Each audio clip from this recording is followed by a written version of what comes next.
que lo que es imposible para el hombre es posible para Dios. No hay murallas que no pueda derribar. No hay enfermedad que Él no pueda sanar. No, no, no. No hay problemas que Él no pueda resolver. Bienvenidos a su programa que es más que un tema de salud. Para Dios.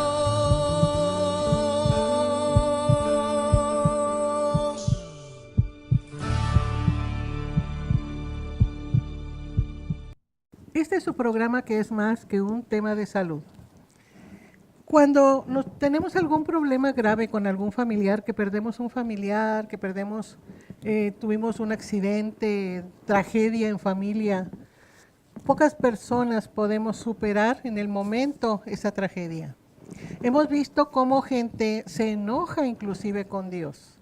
Se enoja porque dice, ¿acaso no estabas ahí? ¿Dónde estabas tú? Si yo te sirvo, o yo voy a la iglesia, y porque permitiste que pasara esto, se alejan.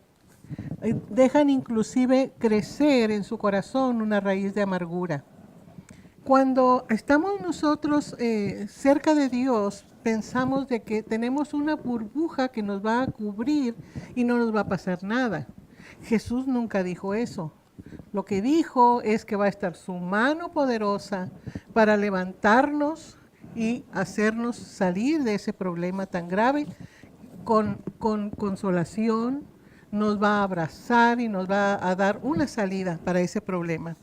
Hay personas que teniendo testimonios impactantes en su vida, y este programa se habla de varios testimonios, del cual vamos a hacer una segunda parte donde usted va a ver cómo las personas podemos o salirnos de la voluntad de Dios o aferrarnos a su mano poderosa. Y en esta ocasión vamos a comenzar con un testimonio de una persona que era hijo de pastores. En los años 60 no era muy bien aceptado las personas que le llaman protestantes. Realmente ser evangélico o cristiano no significa realmente una protesta, sin embargo así son conocidos. Y en los años 60 los papás de este joven llegaron, llamado Armando, llegaron a unas pequeñas ciudades de Estados Unidos donde no eran bien aceptados de otra religión. Este joven llega a ese lugar de apenas 6 añitos y sus papás los van a poner en la escuela más cercana que se encuentra a 2 cuadras de su casa, y no entiendo por qué en el primer día de clase le dicen vete aquí derecho, tú ya fuiste a la escuela donde queda, te vas y regresas. Va con su mochilita. Y como a 1 cuadra de su casa, el pequeñito va caminando rumbo a la escuela con su mochilita, y cuando ve venir 2 perros grandísimos, perros de caza, hacia él, y se queda paralizado por el miedo. No sabe qué hacer. Los perros lo toman de la mochila y lo zarandean, lo tiran al suelo, y amarrados de su mochila con su boca están jalándolo tremendamente. Lo que él logra ver es que viene un señor sucio, con una camiseta toda sucia, un señor que le dice, a ver si el Dios de tus padres te quita de la agresión de estos perros. Y se regresa a su casa y los perros tras él. Es cuando este niño Armando puede regresar corriendo con los ojos desorbitados a casa de su mamá, diciéndole lo que le pasó. Apenas puede decirlo, apenas puede explicarle, y la mamá decía, ¿qué te pasó? ¿Qué tienes? Y ya que le pudo explicar con su pequeña descripción de su tragedia, la mamá le dice, ok, no pasó nada. El niño se pregunta, ¿no pasó nada? ¿Cómo no pasó nada si es lo peor que en su corta vida le ha pasado? Ella nunca le dijo, voy a hablar con tu papá, vamos a ir a hablar con ese señor, te voy a llevar a la escuela mejor. Sencillamente le decía, no pasó nada, no fue nada. A esa edad, cuenta Armando que en su corazón entró el odio y el rencor más espantoso que puede caber en una pequeña alma como la de Armando. Para los 12 años él ya era un completo rebelde. A los 15, con trabajos que hacía aquí y allá, se había comprado una motocicleta con la cual recorría varias ciudades y se perdía de su casa. Después, a los 16 y 17 años, ya llevaba jovencitas a otras ciudades y regresaba, trabajaba un tiempo y volvía a perderse. Cuando tenía 18 años, ya vivía con una jovencita de 17 y ella le dijo que estaba esperando un bebé. Él se enojó mucho y le dijo, no me digas más, ese bebé no debe nacer. A ver, ¿cómo le haces? Yo siempre he pensado y he dicho que cuando una mujer está embarazada, no está embarazada solamente ella, está embarazado también el progenitor, quien lo hizo ese bebé, porque fue decisión de pareja. Entonces, la joven, de todos modos, siguió su parto, su embarazo, y llega el parto.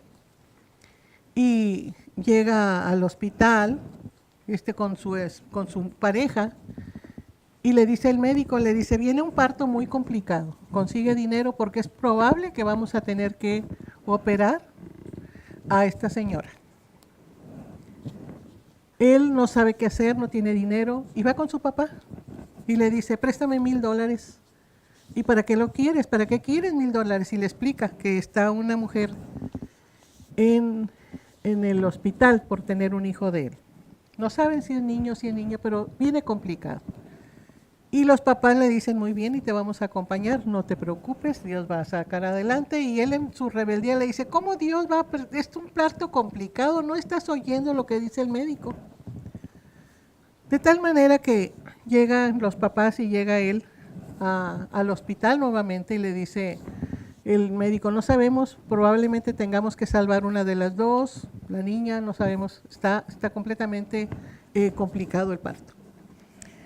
Él camina alejándose de donde está el quirófano y pasa por una pequeña capilla que está dentro del hospital y entra y dice, yo ya hace muchos años que no hablo contigo, Dios, muchos años. He tenido tanto odio en mi corazón desde que pasó aquello, y le empieza a platicar a Dios. Y le dice, y ahora estoy con este problema de que ese bebé tiene complicaciones para nacer.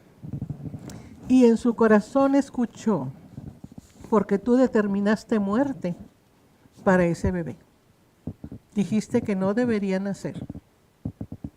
Al reconocer él que había dicho esas palabras de muerte, nosotros decretamos con palabras vida o muerte. Y él había decretado muerte.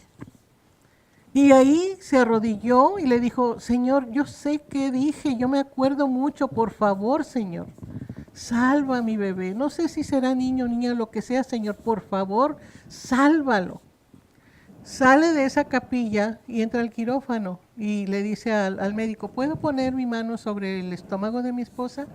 Pone su mano y dice, bebita o bebito, te amamos, por favor, ven, te queremos conocer. Y en media hora estaba la más hermosa bebita en el regazo de su madre, sanos y salvos las dos. Nosotros tenemos que estar muy al pendiente de lo que hablamos y decimos, porque hay palabras de vida y hay palabras de muerte que nosotros con nuestra misma boca proferimos. ¿Acaso oramos por nuestros hijos cuando salen de casa, en la noche cuando duermen, si viven lejos, si estudian lejos? ¿Acaso estamos orando por ellos para que tengan un desempeño glorioso dentro de su escuela? ¿O estamos diciéndole que va a ser igual que su padre como él fue? Nosotros tenemos que cuidar mucho de lo que decimos. Escuché en un funeral gritar a unos padres desesperados cuando un hijo se había muerto en un accidente. ¿Qué te hicimos, Dios? ¿Por qué nos haces esto?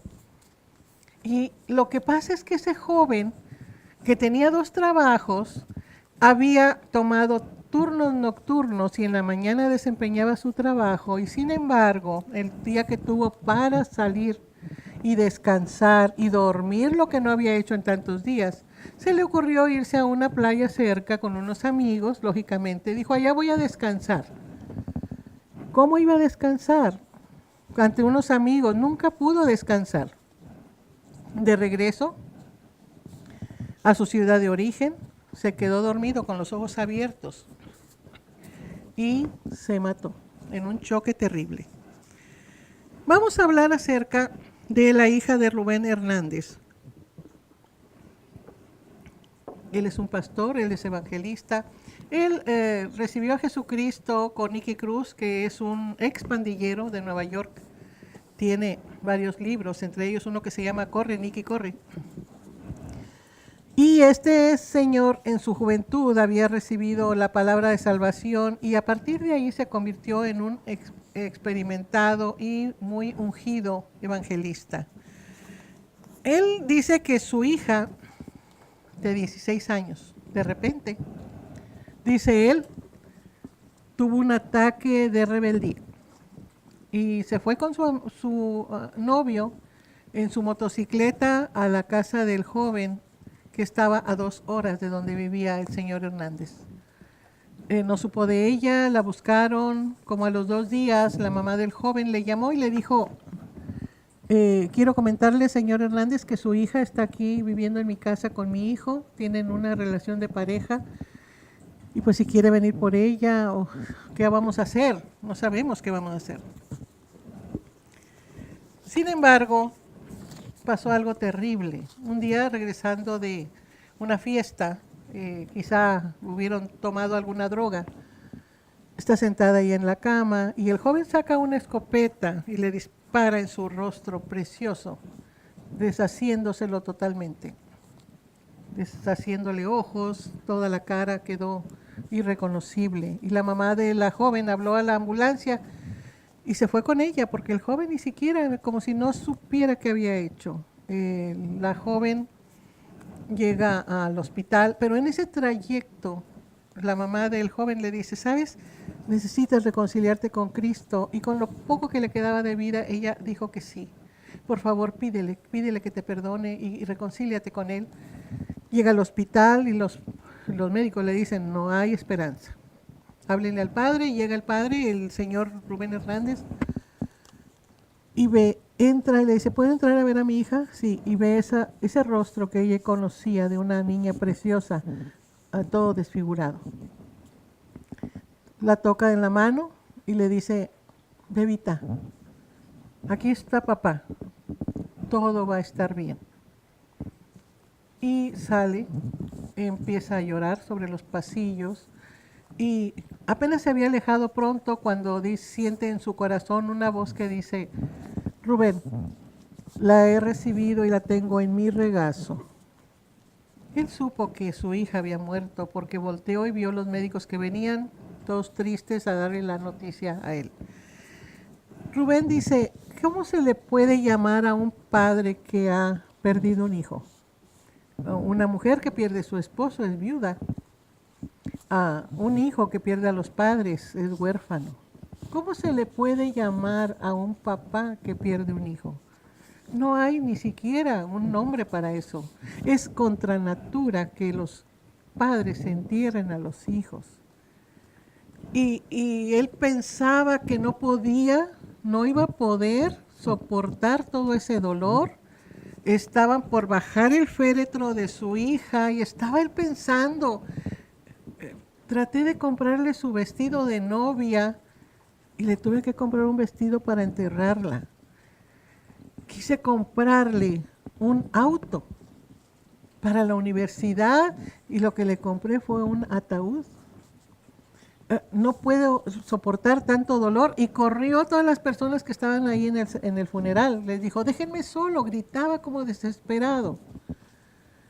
Y volteó los ojos al cielo, levantó su mano y le dijo, ¿por qué tanto dolor, Señor? ¿Por qué? Y en eso, él dice que sintió en su corazón que le decía, Rubén, todo va a estar bien, papá está aquí. Y Rubén pudo decidir, como él lo dice, yo pude decidir alejarme de Dios totalmente, de dejarlo, de no acercarme ya más a él, de decirle cosas. Sin embargo, le dijo, ¿sabes? Eres mi papá. Y desde los 19 años lo has sido. Entonces, te voy a seguir sirviendo, Señor. Porque yo sé que tú me vas a dar la oportunidad de poder sobrellevar esto que es un dolor tremendo para mí. Y cuando él va a predicar a los jóvenes, cuenta su historia.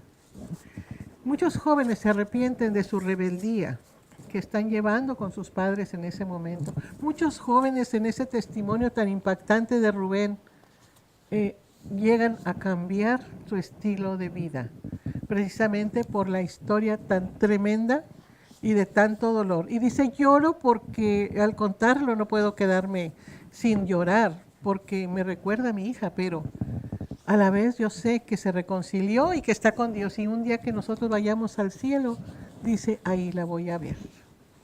Otro testimonio es del evangelista que hace poco murió, se llamaba Guille Ávila. Toda su vida predicó, toda su vida fue directo.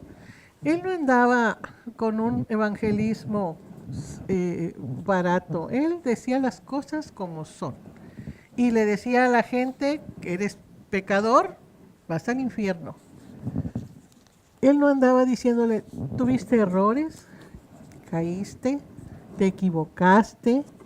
Lo que él decía era, pecaste. Y siempre dio muy buenos sermones. Él era un evangelista. Sin embargo, él también pasó una de las peores tragedias en su vida. Su hija había tenido un matrimonio con mucha violencia. Tenía 2 hijas y una de sus hijas tenía un matrimonio donde el hombre golpeaba. No sabían ellos, no sabían, pero se fue a vivir a otra ciudad y un día le hablaron, él estaba en una cruzada y le dijeron, Guille, creo que acaba de pasar una tragedia en la casa de tu hija. Al parecer ha sido agredida con un cuchillo por su esposo. Comunícate inmediatamente. Dice, cuando yo me comuniqué para ver a mi hija, para hablar con ella, sabía que algo grave había pasado. Algo que no me dolía en el corazón. Dice, me arrodillé y le dije, Señor, si esto llega a ser algo que mi hija pierda la vida, no sé qué voy a hacer.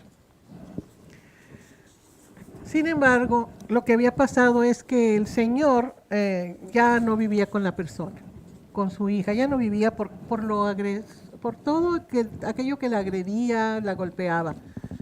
Habían pedido una restricción, no se podía acercar. Sin embargo, los hijos nunca sospecharon que el papá llevaba unas malas intenciones y lo dejaron subir y pasar a la casa. Claro que sí, voy a esperar a tu mamá en la recámara cuando ella llega de trabajar. No le dicen los hijos que está el papá porque él les dijo, no le digan, es una sorpresa. Y ella sube a su recámara a cambiarse de que viene de trabajar y ahí la acuchilla muchas veces hasta dejar aquella recámara ensangrentada. Realmente no había forma de que ella pudiera sobrevivir a tanta agresión. Cuando Guille sabe que realmente ya murió, él dice, Señor, yo no puedo aguantar esto, no puedo, y se postra nuevamente y le dice, ayúdame, Señor, yo no voy a poder predicar, dar el sermón en el funeral de mi hija. Dice, pero cuando estuve postrado, ahí Dios me levantó y pudo dar el sermón y pudo dar después muchos sermones y como siempre un testimonio que nos ayuda a salir adelante. Lamentablemente, Guille al poco tiempo pierde a su otra hija que sufre un accidente automovilístico y él hasta el último día de su vida predicó acerca de Jesús y de su obra redentora. Fíjese que hay un médico en Chattanooga, Tennessee, el doctor Rawlings. Este doctor ha considerado y ha escrito muchos casos de personas que habiendo muerto regresan, algunos espantados, algunos otros no tanto. Pero este doctor Rowling le impactó mucho un caso de un joven que habiendo llegado en una ambulancia muy grave por haber sido herido con un pico de botella, estaba a punto de morir. Sin embargo, le estaban hablando y el joven decía que no lo dejaran regresar porque estaba muy caliente ahí donde estaba, pero las ropas del joven olían a azufre. ¡Qué increíble! Olían a azufre. En un quirófano puede oler a alcohol, a etanol, a alguno de los gases para anestesia, a medicamentos, pero no huelen a azufre. Y él citó a ese joven cuando salió del hospital, le dijo, quiero que me platiques cuál es tu historia y por qué viniste aquí con ¿por qué tu ropa olía a azufre? ¿Qué es lo que sentiste? Resulta que el joven le dijo, mire, a los 9 años yo siempre viví con un papá borracho y que maldecía para todo. A mí nunca me llamó por mi nombre. Él siempre me estaba diciendo maldiciones, maldiciones, y cuando podía a la pasada me pegaba. Yo trataba de evitarlo. Dice, yo iba a la escuela y en el camino de la escuela a mi casa, un vecino me dijo, tengo un regalito para ti. Te voy a regalar un corderito. Un borreguito, se lo regaló.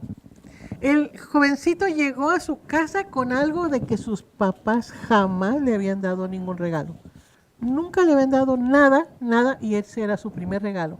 Lo cuidaba, lo abrazaba, se iba a la escuela y llegaba corriendo a buscar a su borreguito, con el cual jugaba casi toda la tarde. Un día llegando de la escuela, venía y estaba viendo que su papá estaba cambiando una llanta y maldiciendo como siempre, diciendo maldiciones y diciendo cosas. Y él le saca la vuelta y se va por otro lado. Cuando de repente ve en el piso el cordero con un desarmador enterrado.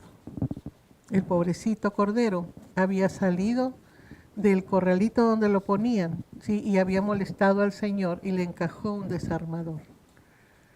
El niño no podía creerlo y lo único que hizo fue correr hacia el campo, corre, gritando, han matado al cordero, han matado al cordero. Y cuando regresó muchas horas después, lo único que hacía era recordar esa escena. Y ya a los 12 y 13 años fue un rebelde que no toleraba ninguna autoridad. Entraba y salía de las cárceles a cada rato. A los 15 años pasó sus 15 años dentro de la cárcel. El caso es de que salió a los 30 de la cárcel porque en un accidente automovilístico una persona había muerto. Salió de la cárcel y se casa, tiene hijos, pero su matrimonio es un desastre. Igual les llama a sus hijos. Se repite el patrón. Se repite, está hablando otra vez con maldiciones y con gritos y sus hijos le tienen miedo. Un día muy noche llega a una tienda de estas que cierran que abren toda la noche y todo el día, con su hijo de 6 años y en la entrada se pelea con un señor y lo empuja y cae arriba de unas botellas. El hombre se hiere, pero agarra una botella rota y se la encaja en el estómago a este señor. Y entonces lo llevan al hospital, llaman a la ambulancia y el paramédico le dice, señor, usted necesita recibir a Cristo. Y él dice maldiciones y blasfemias. Y es cuando llega con este doctor Rawlings, de que le dicen, ¿qué es lo que pasó? ¿Por qué tu ropa está oliendo a azufre? Porque estaba yendo al infierno. Al poco tiempo, él llega a una iglesia y dice, me voy a ir. Lo que estoy escuchando no quiero oírlo. Cuando alguien dice que es Jesús el Cordero de Dios que quita el pecado del mundo. Y él dice, se acuerda de aquella etapa del Cordero. Y viene, llora, se reconcilia con Dios, cae de rodillas y ahí se acuerda que el Cordero, del significado que le habían matado a su corderito, es aquel que nosotros matamos en la cruz del Calvario por nuestros pecados. Y ahí se reconcilió. Esta es una historia real. Yo espero que este programa haya sido de mucha ayuda para ustedes. Estas son testimonios y vamos a estar haciendo otro programa con testimonios donde personas tienen una mala decisión de alejarse de Dios, aún quitándose la vida. Hay otras personas que se reconcilian con Dios y le siguen sirviendo y siguen cerca de Él, como estas personas de que tienen una vida tremenda, una vida de miseria, de violencia. Sin embargo, vuelven a Dios y yo le espero a usted en el siguiente programa. Espero que el programa de hoy haya sido de gran bendición y de ayuda para usted, para que acuda oportunamente a sus servicios de salud o con su médico particular, con el médico que lo atiende. Y también que considere hacer una pequeña pero poderosa oración, donde vamos a recibir a Jesucristo como nuestro Señor y Salvador. En estos programas he tratado de traerle a usted el experto que va a hablar de un tema que le va a ayudar a usted para que tome decisiones oportunas. ¿Y cómo vamos a acercarnos a Dios? Bueno, vamos a acercarnos diciéndole una pequeña pero poderosa oración. Esa oración es la diferencia entre la eternidad con Dios o sin Dios. Pero nosotros vamos a hacer de que tengamos esa oportunidad de estar con Dios siempre. Diciendo, Padre Celestial, en este momento te pido, perdona mis pecados, dame vida eterna. Dame, Señor, vida eterna contigo, no sin ti. Te pido, Jesucristo, que entres a mi corazón, lo limpies y vivas en él.